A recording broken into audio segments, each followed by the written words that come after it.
नमस्कार दोस्तों, मैं हूं मनीष और आज हम आपको बताने वाले हैं डिजिटल मल्टीमीटर के बारे में। तो दोस्तों, जब हम डिजिटल मल्टीमीटर को ख़रीदते हैं तो हमें इसके साथ क्या सावधानी रखनी चाहिए और कैसे कैसे यूज करना है हमें, तो ये पूरा वीडियो पे हम आपको बताने वाले हैं। और वीडियो भी बिल्कुल भी स्किप मत करिएगा, वरना आप कुछ ना कुछ मिस कर देंगे और आपका डिजिटल मल्टीमीटर ख़राब हो जाएगा।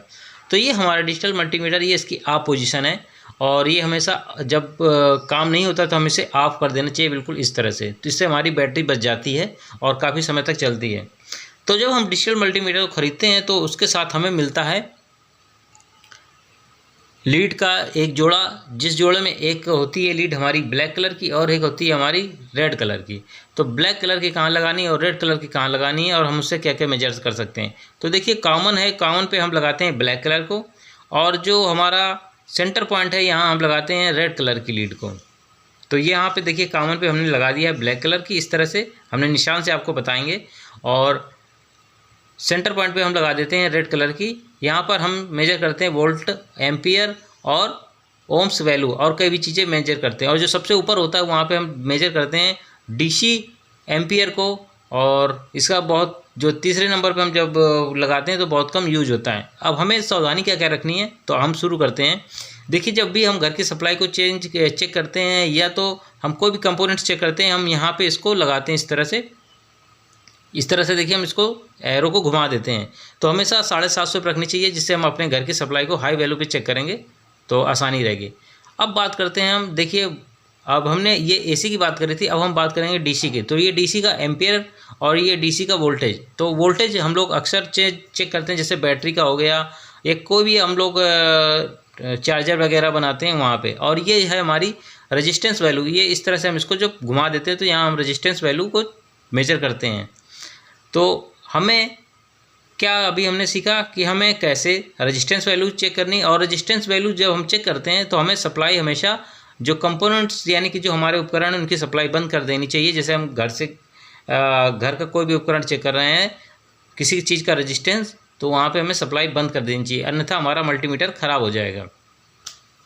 हम केवल सप्लाई जो चालू सप्लाई करेंगे, वहाँ हम एसी और डीसी के जब हम मेजरमेंट करते हैं वहीं केवल सप्लाई चालू होनी चाहिए। बाकी अब अदर हम कुछ भी मेजर करते हैं तो वहाँ हमें सप्लाई बंद कर देनी चाहिए।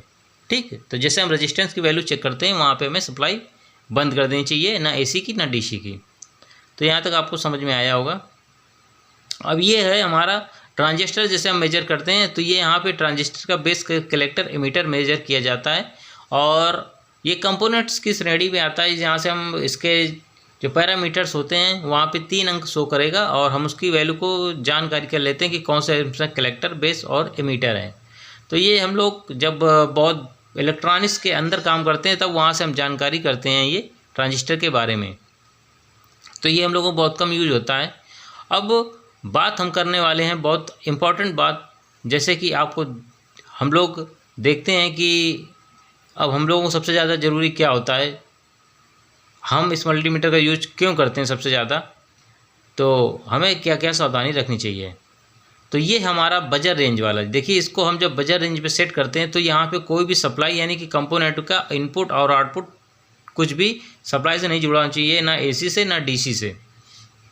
ठीक, तो इसको हमेशा हम सप्लाई बंद करके ही इस रेंज पर चेक करेंगे। यहाँ से हम चेक कर सकते हैं रेजिस्टेंस को, किसी कॉइल की वैल्यू को, और जैसे कि हमारा हो गया कंपोनेंट्स हो गया, रिले हो गया, ट्रांसफार्मर हो गया, वगैरह वगैरह। सप्लाई बंद करके ही हम इसको चेक करते हैं कि उसमें कितना रेजिस्टेंस है, क्या उसकी वैल्यू है। तो एक मैं अलग से वीडियो बनाऊंगा, इस वीडियो पे मैं केवल टोटल आपको मल्टीमीटर के चलाने के बारे में बता रहा हूँ। तो ये बजर रेंज पर जब हम चेक करेंगे तो सप्लाई बंद होनी चाहिए, वरना हमारा जो मल्टीमीटर है ये बिल्कुल ख़राब हो जाएगा और किसी काम का नहीं रहेगा। तो ये है फ्रीक्वेंसी। ये फ्रीक्वेंसी जैसे आप इन्वर्टर या कोई अदर, जैसे इन्वर्टर में ही ज़्यादा ज़रूरत पड़ती है या कुछ भी ऐसी चीज़ें हैं जहाँ सप्लाई जब चेक करनी होती है, तो फ्रीक्वेंसी यहाँ पे हम चेक करते हैं कि उसको कितनी फ्रीक्वेंसी मिल रही है और किससे हमारा वो काम करेगा। तो आप जब भी कुछ भी चीज़ खरीदते हैं, बल्ब खरीदते हैं या टीवी, फ्रिज, कुछ भी आप खरीदते हैं, उसमें फ्रीक्वेंसी वैल्यू लिखी होती है और वो फ्रीक्वेंसी यहीं से चेक करी जाती है। तो आपके यहाँ जो इलेक्ट्रॉनिक्स से काम करने वाले बंदे आते हैं, ये यहीं लगाकर उसकी फ्रीक्वेंसी को चेक करते हैं। अब ये बात हम लोग करते हैं यहाँ पर, ये है हमारा जिसकी मैंने अभी आपको तीसरे नंबर पे बताया था, ये हमारा डीसी एम्पियर मेजर किया जाता है और ये सबसे ऊपर वाली पॉइंट पे लगाया जाता है। केवल ये यहीं पे डीसी एम्पियर के लिए ही होता है और नीचे जो होता है सबसे लास्ट में कॉमन, हम यहाँ से ही लगा के इसको मेजर करते हैं। तो ये आपको ज़्यादा जो करने की ज़रूरत नहीं है, हमें केवल क्या चेक करना होता है, सिंपल जो हम लोग चेक करते हैं, हमको बजट रेंज पे ही सारे काम करने होते हैं और बजट रेंज पे हमें पता है कि हमें क्या करना चाहिए, सप्लाई को बंद करना चाहिए और सप्लाई को बंद करके ही हमें काम सारे कंपोनेंट्स की टेस्टिंग करनी चाहिए। तो ये हमारा हो गया वोल्टेज।